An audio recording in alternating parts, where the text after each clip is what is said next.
when I was making these, they were going to be incredibly realistic and not speak about anything. Yeah. But then I really started sort of thinking about what those animals meant to me specifically.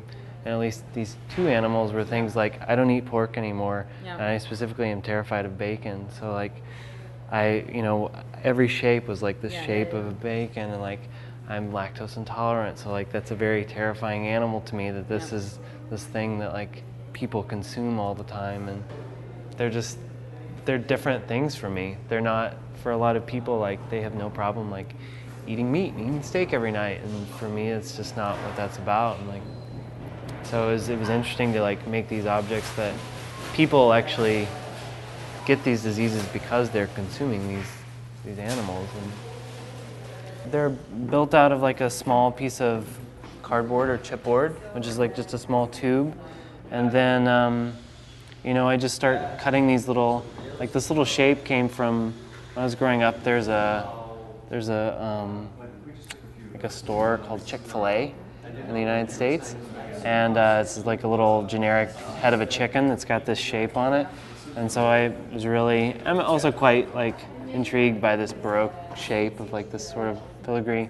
And so you just start building it out, and you always start from the bottom up every time. So always their legs go first, and then you move your way up.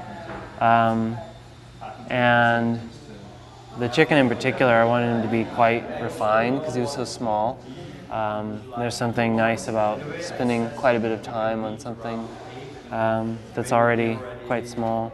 And I wanted to make sure every single piece of paper that I cut for this animal, each of these animals was placed on, so each piece was like very specific to it. It wasn't like I cut a bunch out and like placed them on.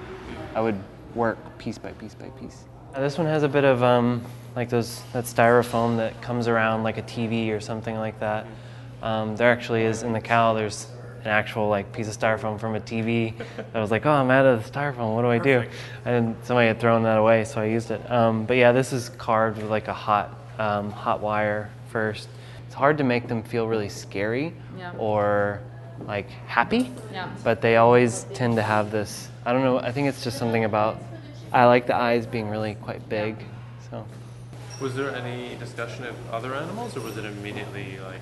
No, it was based on like, swine flu and mad cow disease, and it was based on this idea of these diseases that these animals present, and I think these are the ones that most people can recognize and, have a relationship to.